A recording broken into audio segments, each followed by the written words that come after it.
Hey guys, welcome back to the Birthlink podcast. August is here. Kaya is about to go to TK.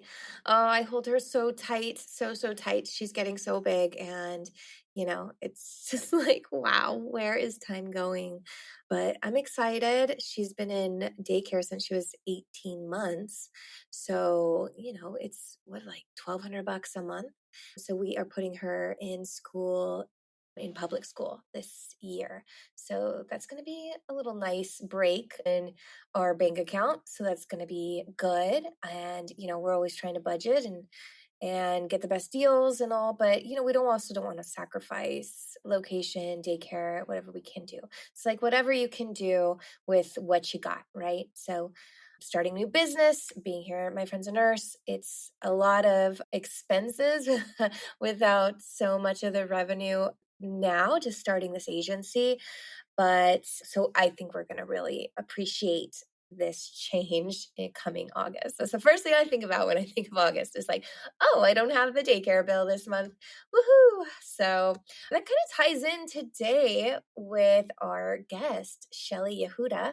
She is an HR expert certified in California state leave laws. So if you're pregnant or you're a doula and you're caring for someone that is pregnant, then this is going to be a very important episode for you to listen to learn everything that you need to know about maternity leave and paternal leave benefits here in the state with your job and what that means, whether you have a W-2 or you do a 1099 or what is available to you. How are you going to get the full amount of time off and make the most amount of money to do that? So she helps new and expectant moms understand their rights and options while ensuring that they follow the proper procedures for leave. This whole thing can get so overwhelming, and we get into that a little bit with Shelly today, but she's going to talk to you guys. She is so well versed. This is outside of my scope, but she knows programs like FMLA, CFRA, PDL, California State Disability Insurance,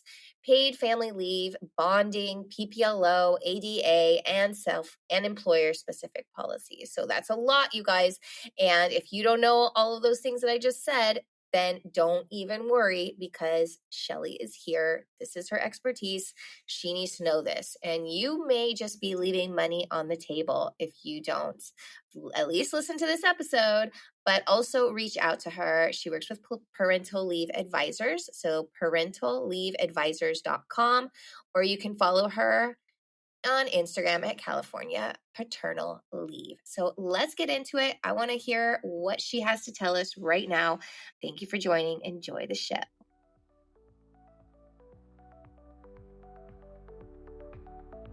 Welcome to the Birthlink podcast, presented by My Friend's a Nurse. I'm your host, Colette Colliker, a high-risk labor and delivery nurse right here in sunny California. I'm also an OB certified specialist, birth educator, lactation expert, and mother of two beautiful daughters. I am passionate about guiding you through the miraculous journey of pregnancy and childbirth, using evidence and history and asking the reason why. I have some incredible medical friends and colleagues, and we're all here to help you navigate this often overwhelming birthing hospital system in the United States. My goal is to gain trust in birth, improve this system, and provide some valuable insights. Let's make this journey a little less daunting and a lot more joyful. Let's get into it. Shelly, welcome to the Birthlink podcast. I'm so happy that you're here today and that you agreed to come on so graciously. We met at the networking doula get together. I won't even say doula because there were a lot of people that weren't doulas there. There were a few nurses, labor and delivery nurses, and then there was you. And you did such a great job informing us about parental leave and maternity leave and just what resources are out there for our parents. I was like, I have to talk to you. And then when I talked to you, I'm like, you have to come on my podcast. So how are you doing? Welcome. Thank you. I'm doing so well. And thank you for having me here, for creating this space that's so supportive and welcoming for women who are going through this life-changing journey. I mentioned it before and I'll say it again. It's so clear how much you care about helping women navigate this life-changing journey. So thank you for that. Oh, absolutely. And likewise, because I'll tell you, like when I was pregnant with Kaya, I was at the nurses. I still remember at the nurses station, and there were, I think, 4 of us that were discussing maternity leave and our options because 2 of us were pregnant. And girl, it was like over my head. I was so confused. I was like, what? Who do I talk to? What? How many weeks? How do I get that? It was like a puzzle, like a mystery. I'm like, why are they making this so confusing and difficult to just have time with my baby and my pregnancy? So I wish I knew that you existed when I was pregnant. I did the best I could. I think I got 6 months paid off, just finagling however I could the system and my paychecks. But I'm so excited to get into how we can help moms. We'll hit some really good points to teach them and then give them access to you. So if they have additional questions or they want help, they'll know where to find you. So maybe first you can just introduce yourself. Tell me for how you got into the birth space, in particular, maternity leave, where you're coming from. Give us all the details, the history.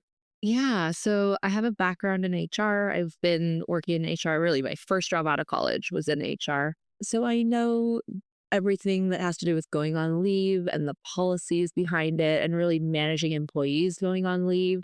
I know benefit plans and leave policies and all of the HR world side of things. It wasn't until I went through my own maternity leave that I realized just how complicated it is to navigate. There are so many policies out there: FMLA, CFRA, SDI, PFL, bonding, PPLO if you live in San Francisco. And some of the policies contradict each other. And some policies are federal, others are state. There's unpaid benefits and paid benefits and job protection benefits. There's just so much going on, and learning and figuring out how to coordinate everything can be really overwhelming. So that's when I found this space of how to help moms maximize their time off and their pay when they're on maternity leave. There are really so many benefits available in California. And if used correctly, women can secure 7 months off with pay, and in some unique scenarios, even up to 12 months off with pay. And the sad reality is that so many moms return to work just weeks after giving birth because they don't know how to maximize their benefits. And that's where I come in. I show moms how to maximize their pay benefits and their time off so they don't leave any time or money on the table.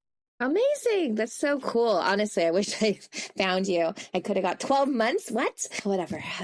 Hindsight at this point. But we're going to help some moms right now listening, and doulas can refer them as well. So if you're listening, you're a doula, refer your moms to Shelly. But let's go over some FAQs. You sent me some really great questions that parents ask you all the time. So let's just get into it, okay? So the first question we have is, why should someone take a workshop, like a maternity leave workshop? Right. So in a maternity leave workshop, you'll learn how to take more time and get more pay. So, for example, when it comes to more time, you may have heard 4 weeks before the due date, 6 to 8 weeks after the due date, and then there's the 12 weeks of CFRA bonding. What isn't talked about enough is that there are extensions available. So the 4 weeks before, 6 weeks after, can actually be extended to 4 months long under PDL, pregnancy disability leave. So learning how to get that additional time, when claim filing dates are, extension deadlines, when you need to seek certification from a doctor, it really helps map it all together. And in a workshop, you will walk away with a maternity leave roadmap that has all of those dates and deadlines outlined for you. Benefits calculations are in there, so you know where you stand financially when you're on maternity leave and you can plan for it. Also, employer job protection, right? So you want to know how long you have your job protected for, because for a certain period of time, your employer needs to hold your job for you. They can't give it away to someone else. They can't, when you come back to work, they can't demote you or make you a janitor. So you have a secure job waiting for you when you come back to work. So maternity leave workshop covers all of that. So you walk into your maternity leave empowered and knowledgeable. Wow, that's amazing. How long are those workshops usually, or how many should they go to? Yeah, it's actually a 1 hour workshop where we go over everything. It's two parts. In the first part, I lay out a foundation. So I go over all the policy, give you context so you know what to look out for.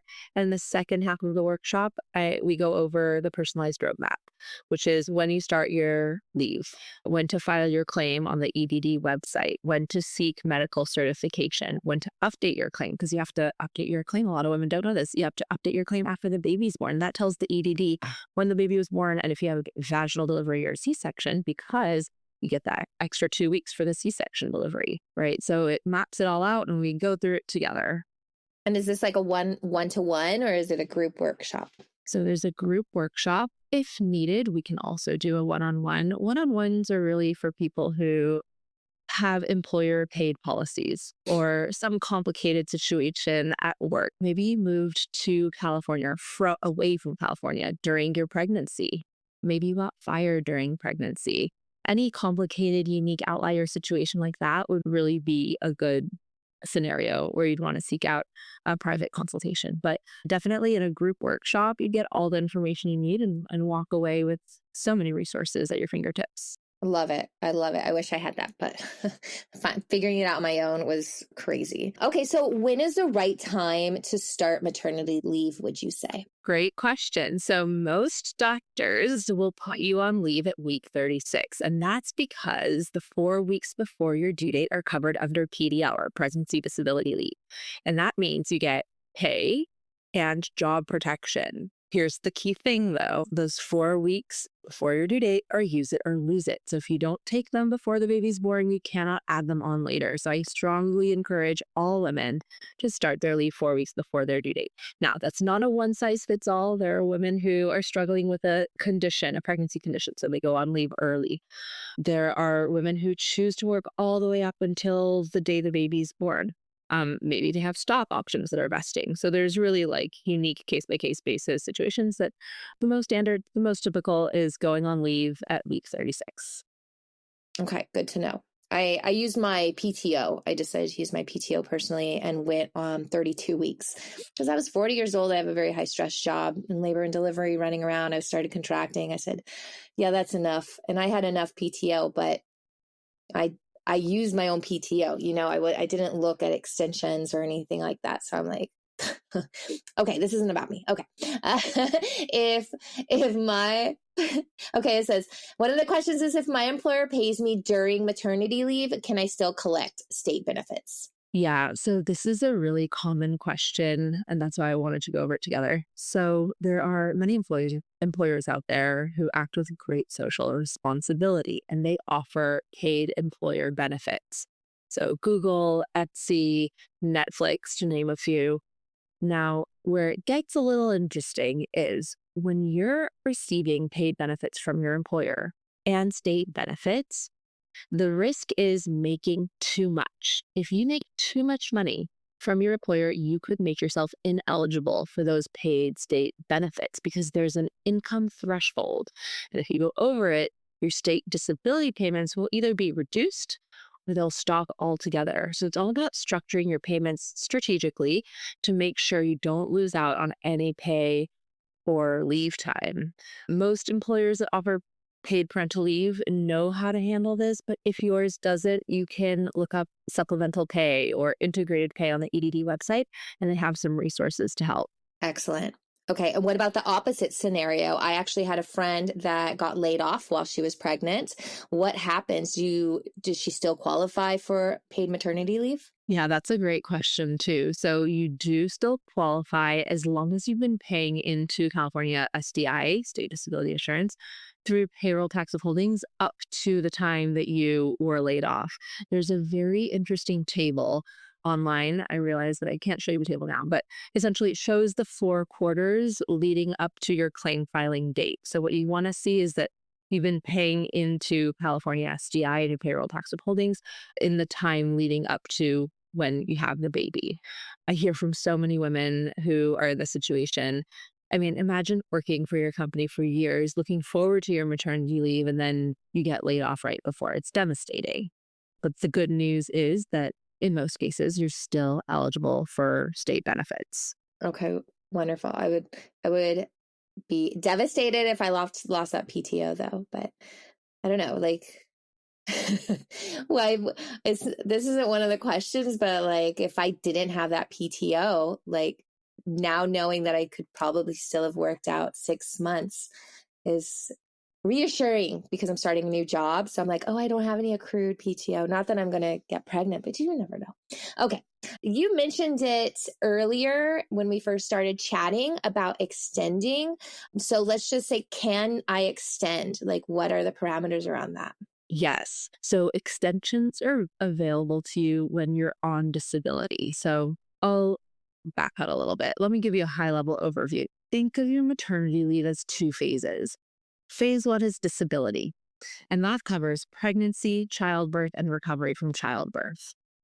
Once you've recovered, you're feeling better, you're sleeping through the night, you have your energy back, then you move on to bonding. That's your second phase of maternity leave. Now, extensions are available to you when you're in the disability phase. So what you often hear the 4 weeks before your due date, 6 weeks after, that those 10 weeks or 12 if it's a C-section can be extended to up to 4 months, and that's under PDL, pregnancy disability leave. So when you take the 4 months of PDL and then add on to that the 12 weeks of bonding, you're looking at close to 7 months of paid leave with job protection.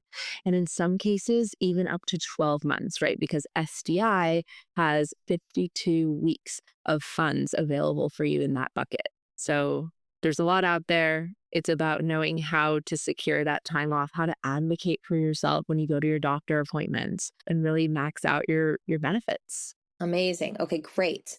Love that for everybody right now. So I'm sure everyone wants to know then how much am I going to get from maternity leave? Like it's not going to be 100%, but like what should we budget for? Not 100%, but pretty darn close, because the range now in 2025, they shifted the range to higher. It used to be 60% of your gross pay, and now starting January 1st, 2025, it went up to 70 to 90% of your gross income. Now, if you think about it, 90% of your gross income is more than your net. That means that some women are making more money on maternity leave than when they're actively working. There are 3 income brackets. The low income bracket is anyone making under 63,000 annual, and the benefit amount for low income earners is 90%. There's the middle income bracket that's between 63,000 annual and 124,000 annual. And those middle income earners will receive 70% of their gross, which typically is very close to their net when actively working. And the high income earners, so anyone making over 124,000 annual, will receive a flat rate of $1,681 a week. That's the max cap on benefits, meaning if someone's making 200,000 and someone else is making 400,000 annual, they'll have the same benefit amount. Gotcha. Okay, so you got to keep that in mind. And then when should we be applying, or I should say, how can I even apply for maternity leave? Yeah, so you're going to apply for maternity leave on the EDD website. It's the Employment Development Department. And you're going to apply around week 36 when your doctor puts you on leave. You need to be done working at that time. You can't be working and also file a claim for disability, because when you file that claim for disability, you are signing off that you are no longer able to work. That's how they define disabled. So once you stop working, you go on the EDD website, look for that disability claim form. SDI stands for State Disability Insurance. You're going to fill it out. Once you filled out your disability claim form, you're going to go over to your doctor and ask them to sign off on that claim. No disability insurance claims are valid, or basically you're not going to get your checks in the mail unless a doctor signs off on it, because otherwise everyone would be filing these disability claims, right? So you need the doctor certification or medical certification. And it's not just an OB. It could be a primary care practitioner, chiropractor, podiatrist, psychologist. There are so many different doctors who can certify a pregnancy disability claim. Wow, that's great. Okay, cool. 36 weeks and apply after you start your leave. And I'm sure this is going to be like you're going to know because you've been to the workshop and you've been discussing with your doctor, and it should be very seamless and you're going to be prepared. I love that. Okay, and then let's get into your partner, right? Are they going to be able to apply for this? Are they getting time off, and how does that work? Yeah. So benefits come down to really two categories. You're in one of two camps. You're either the birthing parent, so the one who's pregnant and giving birth, or you're the non birthing parent. And we use the term non birthing parent because that includes not just dads, but also same sex couples, adopted parents, surrogates. And so the non birthing parents are looking at 12 weeks of job protection under CFRA and 8 weeks of paid family leave, which comes from the state. Now, those run concurrently, so you're not adding them up to 20. You're getting 12 weeks off, 8 of which are paid. One more thing to keep in mind, that benefit expires when the baby turns 1. So you want to use that time off and get those paid benefits before the baby's first birthday. Ooh, and one other interesting thing about the non-birthing parents is that you can take your leave intermittently. So you can take a few weeks off when the baby's born, go back to work, save a few weeks for around the time of the holidays or a family vacation, because that's all a legitimate use of your bonding time, right? Family vacation is family bonding. That's what we did. We waited to right before, I think because her birthday is in November, and we decided to go in August to Hawaii for his birthday before she turned 1, and he was able to take 2 weeks off because he didn't use it at the time because it was during the holidays. And you also look into the job and what they offer, because they offered some paid time off as well, and in addition, which was really nice. I love that. I love I that for you. know. And what am I saying to go on a trip with a baby when they're, I think, not yet walking yet, right? So it's Yeah. easy to manage and maintain. You don't have to chase after And her. beautiful pictures, by the way. You're going to get some good pictures of your little baby in Hawaii. Oh my gosh. So what happens then to my health insurance while I'm on maternity leave? Like, especially if I'm not at work or getting paid by work or any of that. Right. So most employers provide some sort of health insurance. And if you're in that situation where your health insurance comes from work, your job protected leave, so CFRA, FMLA, PPL, during that time, your employer must continue your health insurance under the same terms as when you were working. Now, you might be required to pay the premiums on that insurance, just like when you were actively working. They need to keep it active so that you could seek postpartum care and so that you can add your baby to your insurance and take your baby to those pediatrician checkup appointments. All right. Now, if you extend your leave past the job protection, you might have to start paying more of the insurance, right? It'll be your employer's portion plus your portion, but your coverage does stay active as long as you're on a job protected leave. Okay. And a lot of what we're talking about is, if you have a full-time job and you're one paycheck, but what if you take maternity leave and you work only a part-time job and you don't make that much, or you have multiple jobs, right? Yeah. So, regardless whether you have multiple jobs, a part time job, or one full time job, all that matters at the end of the day is if you're paying to California SDI in your payroll tax withholding. So if you look at a pay stub, look under payroll tax withholdings. And what you need to look out for is California SDI. There's other variations. It might say disability employee or California disability, some variation of that. If you see that on your pay stub, that's your golden ticket into a paid maternity leave. Yeah, that's amazing. I had an issue when I was 20. So this is the year 2000 when I had my daughter. I was a waitress, right? And my paychecks were very small because most of my income was tips, and I didn't know any better. I didn't know I was going to get like pregnant. So I wasn't putting all of the money, all the tips that I was making. So it was very small. So man, I had to go back to work after 8 weeks because I got just the bare minimum. And I was 20. I didn't know what I was doing. I didn't have any help. So that was really tough. And I think that's a lot of young people out there, and even older ones.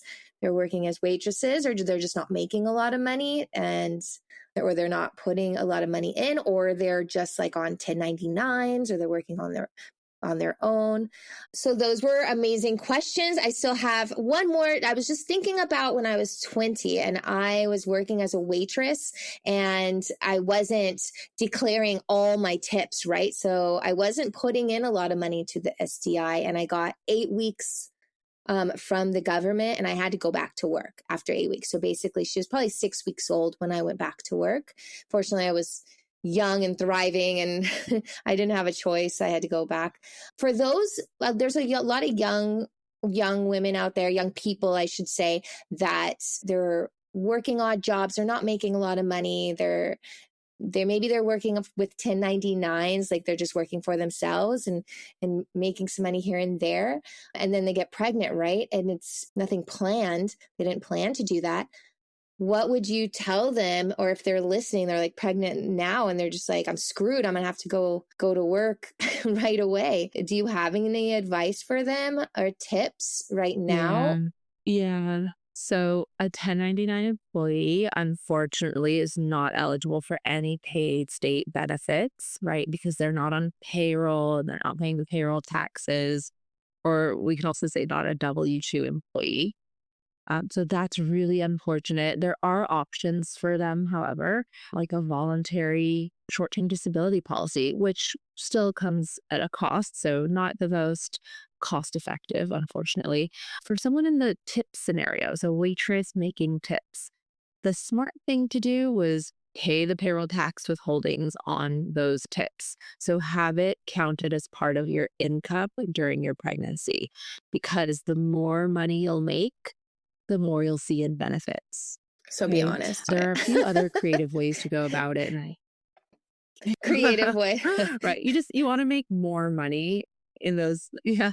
You want to make more money in those quarters. There's a base year calendar that shows you your base year 4 quarters leading up to your claim. And you want to make really a lot of money in one of the 4 quarters. You don't need to make a lot of money in all 4.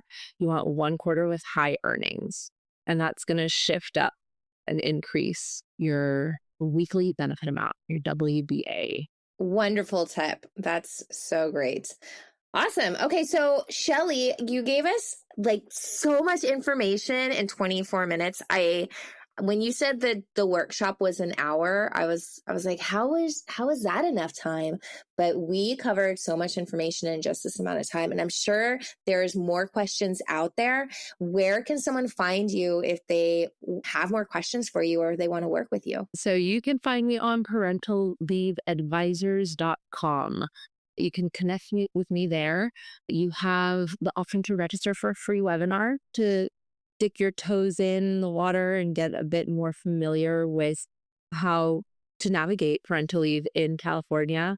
There's also an open Q&A session at the end of that webinar, so I can answer any of your personal questions. Maybe you have an employer who's pushing back and denying you a maternity leave. So we can get into the thick of it in the free webinar.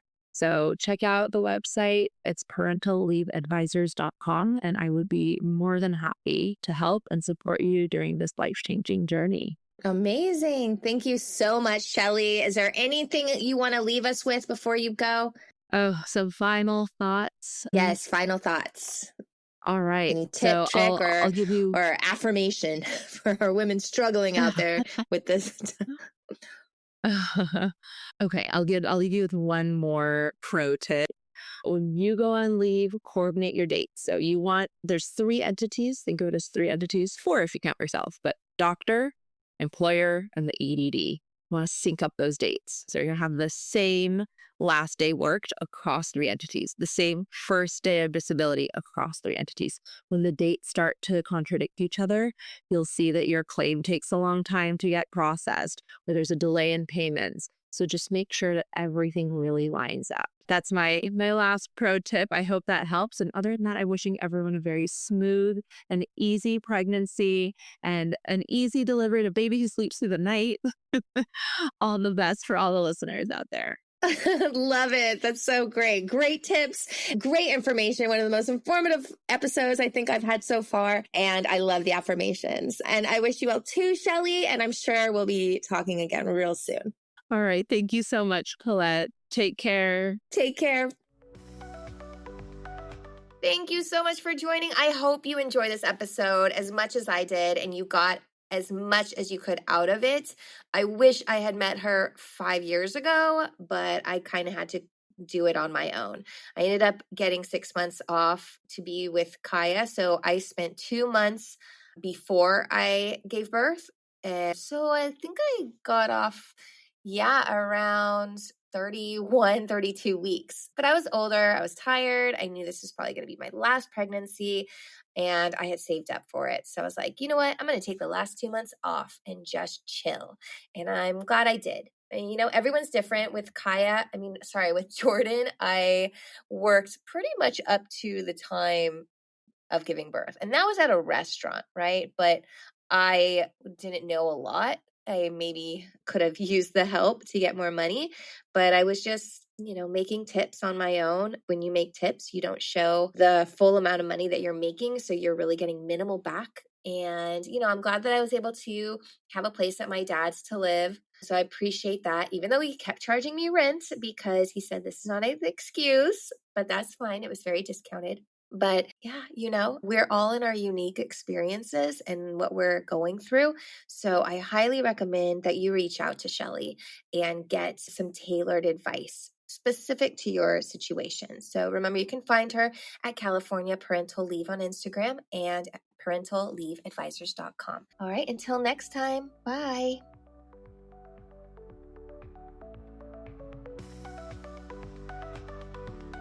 Thank you for listening to My Friends and Nurse presents the Birthling Podcast. We hope you enjoyed today's episode and found it valuable. Before we go, a quick reminder. The information shared on this podcast is for educational purposes only and should not be considered medical advice. Always consult with your healthcare provider for any medical concerns or questions. If you enjoyed the episode, please subscribe, leave a review, and share it with your friends. Your support helps us reach more people and continue to bring you great content. Until next time, stay healthy and stay informed.